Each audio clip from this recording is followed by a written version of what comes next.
in the quest of trying to always better songwriting and work on it and all that, it's funny the things we do. And I know that I've written some songs in my dreams, and it's fantastic. Actually, I once wrote a symphony in my dream, which was really incredible because I can't do that kind of stuff. But I saw all the parts flowing by, 64 staves, all rolling by in my dream, and I could see the music as it played, and I wanted to write it down, and as I woke up it dissolved. And so I'm always trying to find a way to tap into that fantastic subconscious of dreams. And I read about this thing where, I read a great book on dreaming, and the guy said that dreams reside in the position your body's in while you're sleeping.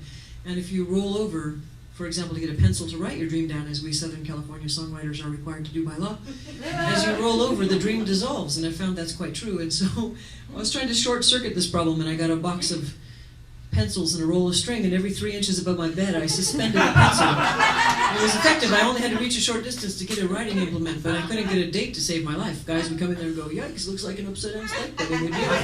So I read further in the book.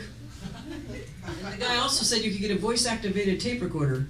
I never heard of such a device. It's a fantastic little machine. I found one for $29.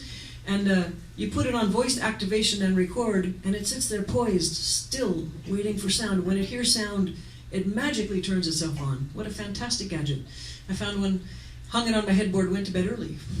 And, sure enough, I had a dream, and I gently woke myself without even moving an eyelash. And I spoke the dream aloud. And I knew behind me on the headboard, the pinch rollers and the capstan rollers and the heads and all those fancy parts of the tape recorder were smoothly recording my dream. And I went back to sleep.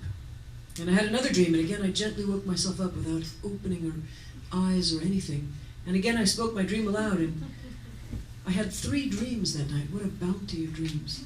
And I woke up early the next morning very excited. I looked at the tape recorder, and quite a bit of tape had rolled by, so I knew it worked. And so I pushed rewind. And you might know this about your brain and your body, but when your brain is dreaming, it paralyzes your body, so you can't act out the fun things you're dreaming about and perhaps get yourself in more trouble than you should be in.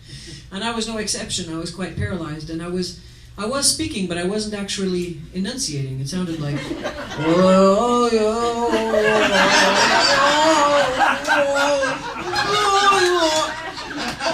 not a single consonant. I was like, enunciate, use a consonant, you're California, it's a dream.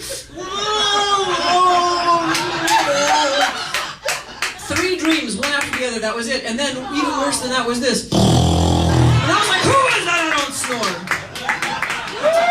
And even worse than that, at the end of each long snort, I would stop, and so would the tape recorder. And as soon as I would start up again, it would start up again. So it was like I had the hugest lungs in the world, one incredibly long snort, with weird electronic blips every now and then. I threw it away.